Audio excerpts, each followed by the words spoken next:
Hey, we are back at it again. We are at the annual with Big Green. Unstoppable Growth is the theme.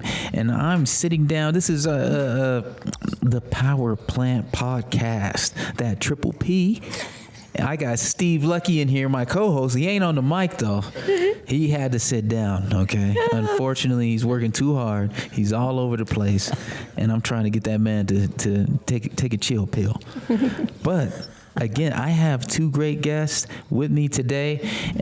We spoke yesterday, but unfortunately, due to technical issues, we're back up here again. Would you mind introducing yourselves?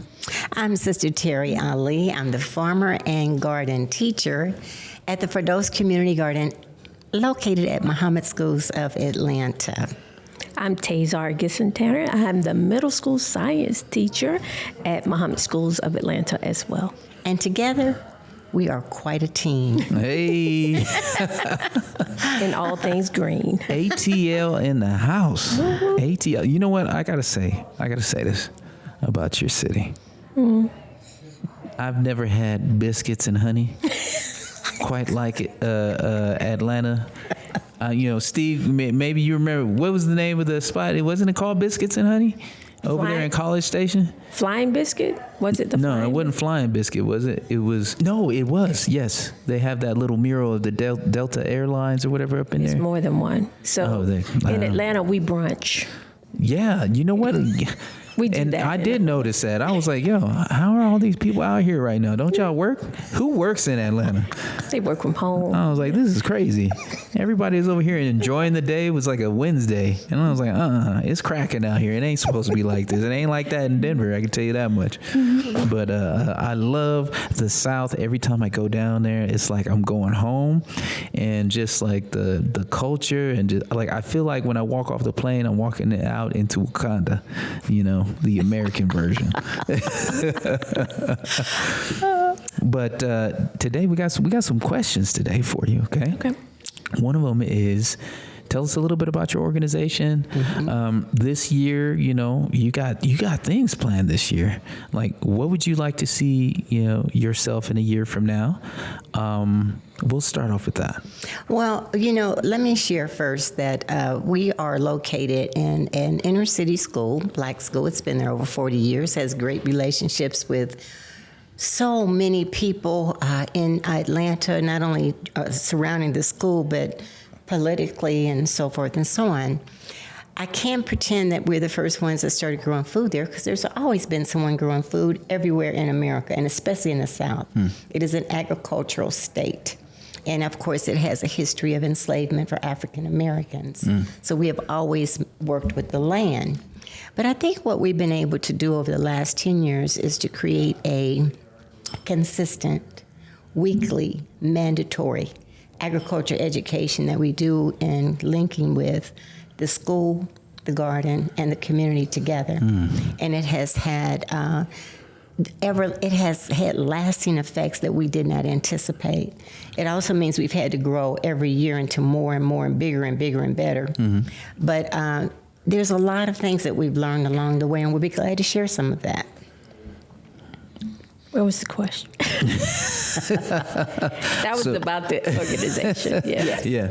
What is your expectation for this upcoming year?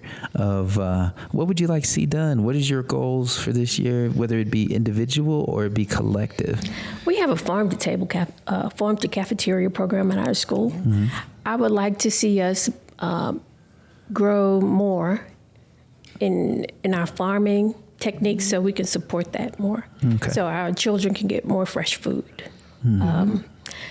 I would like to see us get more into hydroponics and see how that works. And I want chickens. She's been wanting chicken. That's cool. Yo, you want the chicken? Bees keep leaving. See, you want chicken, I want bees.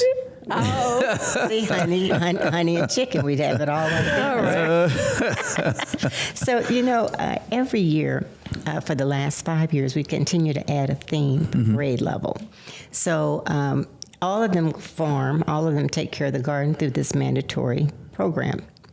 But at third grade, they also raise and release butterflies.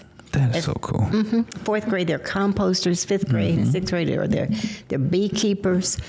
And the seventh and eighth grade, we're trying to do more around value-added products. Okay. We've come up with many, but we have not established one but I think we have a chance now because of the work that Tazar did over the summer in food preservation. Okay, it sounds like there's going to be a hen There's a lot house going up in on. there. There's a whole lot going on. Maybe them 6th, 7th, and 8th graders can take care of that hen house. We're working on it. We're working on it. So, earlier I had a couple of guests, one from England, Arkansas. And in her community, she worked with blighted land, purchased it in her neighborhood, and flipped it. It took about 2 years for them to get things rocking. And she was telling me about how, the demographics of that neighborhood is, you have grandparents, baby boomers taking care of Gen Zers. Right. Yeah. And utilizing that space and trying to, curtail that space for the baby boomers to really take advantage of that space of growing food. But what I pulled out of it was the importance of our elders pouring their wisdom, love, and just knowledge of land and culture into those Gen Zers as they work on the garden together. And yes, the word on the street is, Sister Terri Ali, like that is something that you embody as well. Yes, well, actually, all of us, and this is and I say that because everyone is each one teach one. And I think when you set it up where people can come together in different groups, of course, we talked about the school, but we also have a volunteer team because that's why we can stay open all year long. We have many people from the community that help us. And so we have several things that will help with that for our listening audience. One is the garden is never locked. And that's really critically important. There are some people that like to garden at midnight, and it's okay. The other thing is that we don't have a lot of rules. The rules are don't put any pesticide on the food, but once we get people trained in that way, we don't have a lot of rules. And I think the only third thing is that when school is in, ask first before you take it, because we are trying to develop our farm to cafeteria program. We're trying to impact transgenerational illnesses such as high blood pressure, sugar diabetes. In the inner city, there are so many dialysis centers, that we was never there before. And we are really wanting children to be able to have the opportunity to raise their food. It's so interesting. And let me just say this, and I'm going to switch over to your subject matter, but the magic that comes with putting a seed in the ground, that develop it into a plant, and then producing vegetables or fruits that also have seeds, lets all of us know there should never be hunger in the world. So just having that experience helps these intergenerational conversations happen around poverty, around food sovereignty, around third world countries and what's going on with them. Why is there so much hunger in the world? And that's what growing food begins to bring these questions to your mind that I think when you have intergenerational groups together, you can explore that beyond just your thinking or your age group, how you might look at it. It's a larger picture to things. And Sister Terri and I work together well. And when we started out, Sister Terri, I tell this story all the time. Sister Terri likes to teach children how to garden. I like to say I broke her in. So she would invite like the students to come on Saturday to teach them how to garden, and I kept coming without my children on Saturdays. And finally she would look around me like in an exaggerated manner. Where are the kids? And I was like, oh, they're home. And then finally one Saturday she goes, well, I really like to teach children how to grow food. And I said, okay, where does this go? I never stopped coming. So she put me to use. And I'm grateful for that, because that's when I really got into growing and talking about that intergenerational relationship and teaching each other from generation to generation how to grow food and how to reconnect with the earth. And and I think, and then just to bring this full forward, she was at that time, I think you were the president of the PTA. I don't think you were even maybe. teaching then at that school, but now that marriage has happened between education and, education, technology, and agriculture. Yes. And because that marriage has happened, all the teachers, and especially Sister Tazar, are already thinking about project-based learning. How do we take every year and turn it into something that the children own, that they really own that experience, And I don't even want to do children because, adults got to give you, you tell adults what to do. They got all the questions. My mama didn't do it that way. Well, okay, boo, you go ask your mama. I'm just going to teach these babies. But, you go ask your mama. That is cool. So, word on the street is you have dirt talk. And that definitely correlates to that garden. Can you dive into that a little? What does that mean? We have something that we call dirt therapy. Dirt therapy. So, in Sister Terri's previous career, she was a social worker. Okay. And sometimes we as volunteers come together in the garden and we just talk it out. We work it out. We give each other advice or we just listen. We have tea. And in our garden group, we have a garden group chat when everybody's coming over or whatever. We'll drop it in there. I'm going to the garden. I need to go to the garden. And we'll go, well, I'll meet you over there. And we often joke, we need some dirt therapy. I need some dirt therapy is what we call it. And we go put it into the soil and make something beautiful out of it. I think some of that came about don't you think, during the pandemic? It did. We actually, where everything was closing down, we actually did pandemic planting so that whole families could come out and not necessarily run across each other, but could find what they were looking for in the garden. But what was amazing, and I don't think we were ready for, we had people from the community who were physicians, who worked for EPA, who worked for CDC. These were community people that y'all didn't even know they were there. Hey, they felt a need to come and get rid of some of all that anxiety they were dealing with, and it has continued that you never know where your volunteers are coming from. We don't want to think it's just this group or just that group. Yeah. It's interesting how very professional people can come and get lost in the soil. Yeah. If it's open, if you allow them to, they can come and dive right in. I think that's really important. Look at this. First off, I feel good already just listening. Okay, it reminds me of the times with my grandmother. She was from Carthage, Mississippi. Oh, you're a country boy. Yeah. Yeah. Okay. And she would always say January as January, baby. And I was like, oh, okay.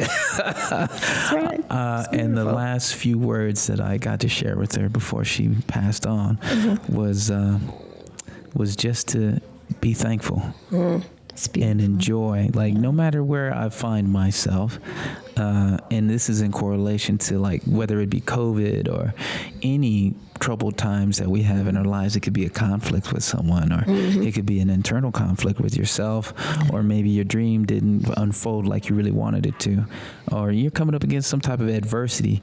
I really want to get that from both of you.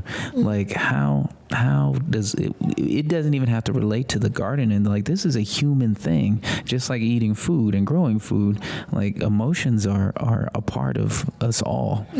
And sometimes we seem to lose that, especially when we're lost in the laptop, or we're working that day-to-day grind. You're juggling kids and community. Like, what centers y'all? How do you deal with that part of difficulty and adversity? I think Sister Terri and I share, along with the people that volunteer in our community at large, a sense that it is vitally important for us to reconnect with the earth and to teach generations upon generations how to grow food and be able to feed and sustain ourselves. And we have a common goal. And when we need that emotional support, that camaraderie, we come together in our space in that garden. And we're not always working. Sometimes we just come have tea. Yeah, I think that's really important. I think we never, negate the presence of prayer. Something very simple. It's all around you. so many examples around of us. Lord, I'm saying the same thing. So many examples around us of examples of being humble, being patient, being methodical and determined. All these things. Insects share it. It's so many different things. We just gave an assignment on Monday. The children took out the yoga mats and they were supposed to draw a picture of imagine, believe, and achieve. But they had to see it reflected in the garden. So they could pick anthills. This one little boy did an anthill. And his whole thing was, they have a right to exist. And, they will show you if you step on them. But they are determined to survive. But I do want to share this. A garden is not only a place for you to grow food and to work. And just as Tazar said, it's a place to rest. One of the things that Big Green did early on was they offered schools that had gardens, outdoor classrooms. That was during the pandemic. And those classrooms have really paid off because people come there to have lunch. They'll just sit under the shelters and eat their lunch, or they'll come there and play music. We have a lot of, and I'm encouraging all of our home growers who are in our listening audience, put a chair next to your garden. Take your music out there. Take something.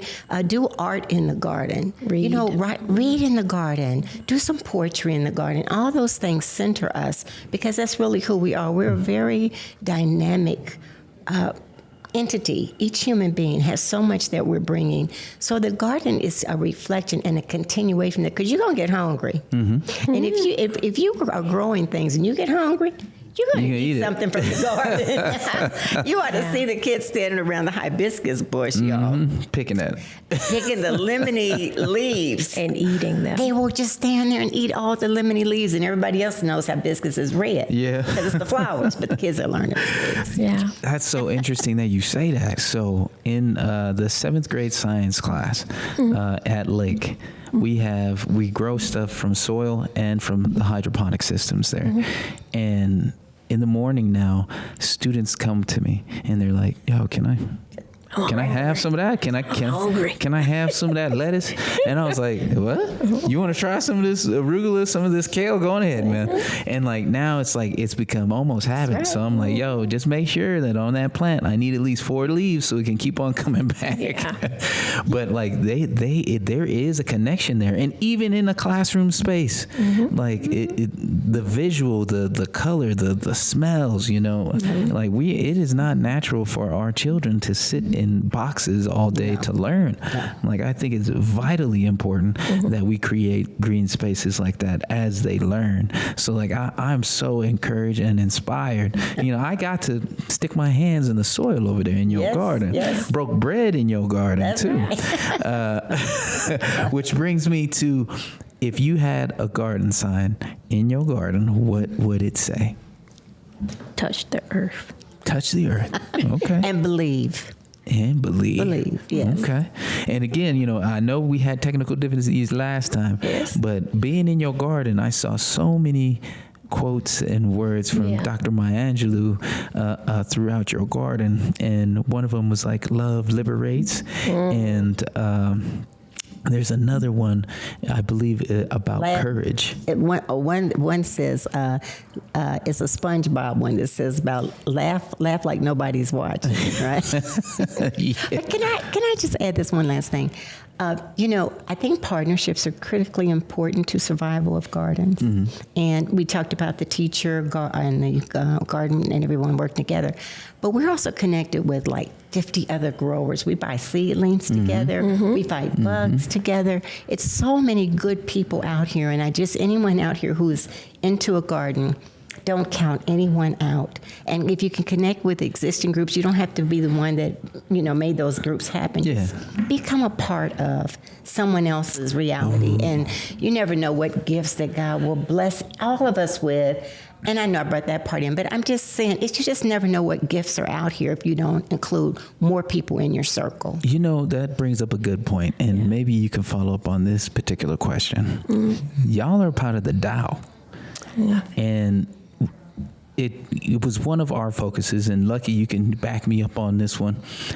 was that collaboration and understanding, like, just what we can do with the Tao. Yeah. So instead of us going off into the world and trying to tackle these huge issues by ourselves, That's right. we have a vehicle and a tool now that, instead of it being one org, it could be 180 orgs coming together to unite, whether it be for funding or land acquisition, or like, let's do workforce development stuff to collectively, because a lot of us that are in the garden also center around education. Right. So like, how can we empower our youth in that manner? Well, one of the things that Diana and I were talking about, because we understand that, and the Dow has been an amazing vehicle for many reasons. That even the whole thing about philanthropic understanding, turning that on its head, and even the work that Kimball's doing, we want to make sure we give him credit because he's working with his own group of people in order to give them consciousness about how important it is about food sovereignty. It's a critical dynamic that's happening at Big Green Dow. But I was sharing with Diana, if we could take 3 months out of the year, that all of us add up how much food is being produced, how many people are receiving that food, and how many different places this food is going. Even though it's a snapshot that could be multiplied by 4, thinking about the 4 seasons of the year. And we could really get an idea of how much we really are producing, because it's a lot. Yes. It's a whole lot. Collectively, we've got some serious numbers. We are impacting hunger in America. We are impacting hopes and dreams of a people to survive. This stuff is deep, man. When you start growing food, you're hitting the very core of what motivates us to even get out of bed. We're hungry. We got to get out of that bed. That bug got to get up. He got to go. That little animal got to get up. Yeah. And when you make that available for people, and they don't have to, struggle and do without, because you can afford it and they can. And, it's amazing. And I use the word magical a lot because I don't know another word that would define it as much as I have been. I've been amazed at what can come from the earth if we give back to the earth. Right. We massage the earth in a gentle way. It will just continue to give us more and yields more and more to us. And I'd say in terms of collaboration and partnership, I think one of the things that we do well and can do better with is showing up for your fellow farmer. In the Atlanta area, if your fellow farmer needs something, because we all work in our silos, as we like to say. We all at our own farm. On our island. On our island. So sometimes just showing up for your fellow farmer. If they're having an event, they need to put some cabbage in, they need to do whatever, show up. Just live it, and then they come visit you and show up for you. Yeah. So we try to practice that, showing up for our fellow farmer and empowering our children to know that they can grow and feed themselves. You don't have to depend on it. That gives you a certain type of power. Recognition. Yeah. Yes. I mean, just think how many children run how many children run through the garden and say, "Oh, my mommy's sick. I got to go get some lemon balm. Oh, I need some holy basil because my grandpa don't feel good." Yes, we have elderberry. Yes. Once they get it, I mean, we harvested the leaves off of the banana plant, and the banana stem that juice is used all over the world. We didn't know that, but by raising the food, it makes you more curious. It goes back to that whole project-based learning. Yes. The kids had them and they were doing all sorts of things with them. So I'm looking forward to what comes out of that. So we touch base on the academia. We touch base on like community building. We touch base on just even the emotional, spiritual aspect of being in the garden. Now I want to talk about that economic side because it's extremely important, especially I'm gonna quote a day. I always quote a day. Because she said it best, man. It's like, in the philanthropic world, give us the money and get out of the way, and let us get to work. Like, and then you'll have funders that are like, well, I need to see this, I need to see that, and I want to have a little bit more control. And it's like, nah, dude. Like, if we're doing the work, just fund us, get out of the way. Yeah. You know, like we talked to someone else mentioned earlier, even at this conference, all money is not good money for you. And that's not an easy decision to make. And I think you have to massage it and try to have transparency, encourage, just go on and talk it up. Because you can get people thinking like you want them to think sometimes, and sometimes you can't. Yeah. But I think anyone who is trying to do this work, you have to develop more skills on how you articulate your message, help people to understand what's in it for them, what's in it for you to be a part of this with me. And I think you have to, Tazar knows we are robbing Peter to pay Paul all the time. That's a terminology. But I know that terminology you know quite that well. terminology. I know that practice quite well. But we are actually trying to come up with a value-added product that can bring us money. And I think Abby of Gangsters to Growers talked about that. She came up with a hot sauce. Yes, and she did. Tazar this summer came up with a couple of teas that we are naming, and we're trying to make those available. Shout out to Jahida Shea in Jahida Atlanta, Shea. Georgia, Jahida Shea. that From led Tea that Shop. tea workshop, and they're right there in Atlanta. You can have tea there. No, that's fresh. Well, I mean, along with the biscuits and honey I'm going to get. There and are some biscuits and honey. and Hopefully spring there's going to be greens. some chicken over there, Oh, too. yes. Y'all know how I feel about that chicken. I ain't going to get into that.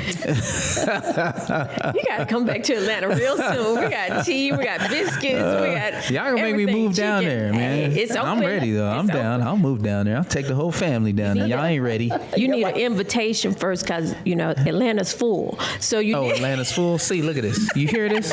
I But know you- y'all hear this, if- right? if you get a- Discriminatory I practices know, over right? there at Mohammed schools, okay? No.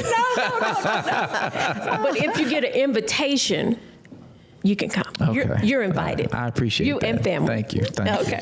Thank you. I got a whole clan, too. Yes. 8 of us over there. Oh, wow. Come on down. I think the other thing is that, don't do anything in a silo like you mentioned, but even within your own house, Yes. like the principal, the board, everybody knows what we're doing. We're bouncing everything off everyone. They have them sign off on everything. I don't do anything outside. Even our financial officer, I would over talk something because I want to make sure she gets it. Yeah. Because they might know about something I don't know about. They may have got another opportunity Or a somewhere that grant might somewhere blend that in. could, yeah, Exactly. No, that makes total sense, and that just comes with good practices in business and partnership.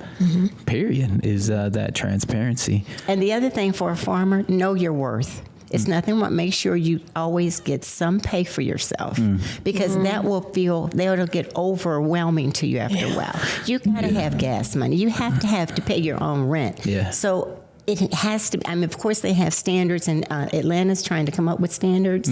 We're one of the few cities that has a Department of Agriculture within our city hall for Atlanta. Okay. Yeah, we do.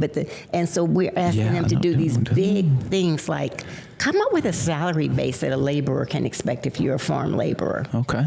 Things like that. Wow. You know what? I did not even think about that. And here I am as a Healthy Foods for Denver Kids, commissioner, one of my hats.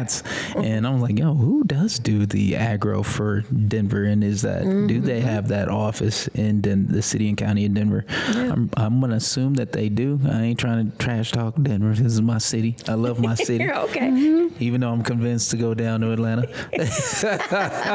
Oh, Denver's great. Denver has urban gardens, which is It's just doing everywhere. good. And Yeah, I know for a fact, in fact, James, one of our committee members from Urban Symbiosis, fought it for Aurora in particular to make it legal for folks to grow food on their lawns. Because for a while, that was an illegal practice for you to grow food on your lawn.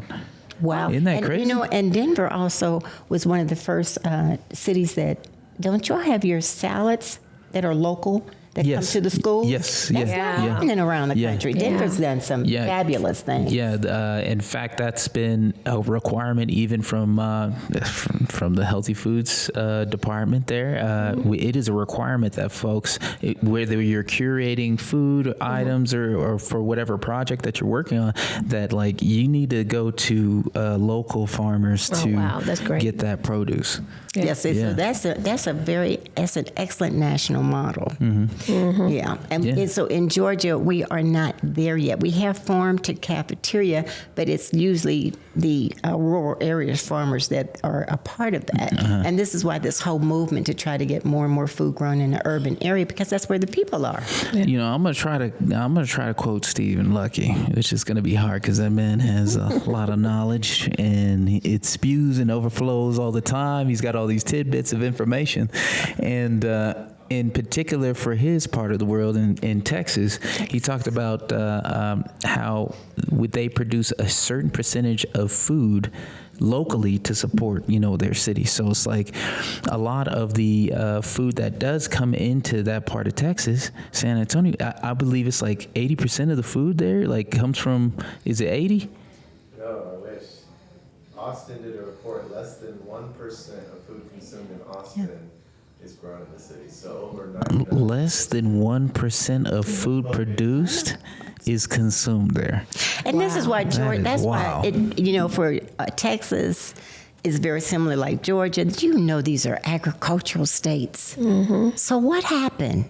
And why are these contracts being made with so far away? I don't know if you all get the USDA food recall that comes online, comes on your onto your email. But the main thing they're recalling all the time is lettuce. E. coli. Yep, E. coli from and we can different parts of the solve world. so much of this by just local growing. Local food, clean food being grown is the best way you're going to get those those disease-fighting enzymes or the nutrients that are in the food, and it's the best way you can keep down diseases, especially waterborne diseases. Wow, look at that. We didn't touch everything. We can, first off, I'm going to say, like I said it in an earlier podcast, I could do this all day. Oh, you do it well. I can Captain America this all day. No. We appreciate it. And Sergeant Lacey is such a supporter. When he says he came in and put his hands in dirt, he didn't wait on the sidelines waiting to see what I was going to say. So, okay, Sister Chair, we came do some work. So I appreciate you, Sergeant Lacey. I really do. I appreciate the whole team of Big Green and Stephen and everybody who's been so supportive of all of us out there growing. And that's how we're trying to be different. If we already put philanthropy on his head, that's already happened. So now it's like, where are we going to take this thing? Where is the Dow going to be now? You know what I mean? How can we really leverage and lean on each other and also leverage the Big Green Dow, man? And, props to Stephen Lucky and Jamala and James, man, because they're, new leadership means new ideas, new focuses, new relationships being built. And I feel like with them coming in to take on that mantle, even though, I'm going to step down, but my hand's still going to be on that wheel, just like all of us, which is something that I really wanted to get across. Yeah. That you both have your hand on that wheel of guiding this thing. Absolutely. And one day, and Catherine, and just that whole group, you all have been amazing. But I also want to mention Diana. Yes. Diana and Parker and the people that are in the office, they really do turn on a dime constantly. They do. Constantly. And when they bought the big bus and came to Atlanta, that was crazy good. Was so oh cool. my gosh, they're still talking about that big green bus. That is cool. Yeah, that was beautiful. That was, and I wish I would have went to. I really wanted to just drive in the bus. I would have drove that thing, to tell you the truth. But unfortunately, I have a family and other obligations. Yes. But man, family first. I think we have a lot of great things in the future for us collectively, and man, I want us to follow up. Let this not be the last conversation that we have. I want to hear about all the cool things that are getting ready to go down out there in Atlanta, because I know it's coming. Yeah. Because y'all are just too dynamic for there nothing to happen. That's crazy. That's like saying the sun ain't gonna rise tomorrow morning, but it is. Okay, ain't nothing gonna stop that. But I love being in y'all's presence, man. Well, thank you. For real. Love being in y'all's presence. And thank you for spending time with me today. How can folks get a hold of y'all? Again, can you drop that line again? MohammedSchools.org. MoHammed.org. Click on Student Life, and you'll find Firdous Community Garden, and we're there. And Firdous is Firdous. Yes. And we can find you on Instagram You can find too, us right? on Instagram, you can find And us on Facebook. Facebook. Yeah, we're kind of like all over the Yeah. place. Hey, don't let it fool you. They know what they doing down in Atlanta. And you're welcome to come. Well, Thank you. And we I use Dr. appreciate George that. Washington Carver as Yes. a guide for us as well. We have all of his bulletins, and we really do use a lot of material from a lot of people That's right. that have done well, and we want to do well. Right on. And you hear it here. This is Staff Sergeant Mac, Tazar Gissentanner. And Sister Terri Ali. and we'll see you next time.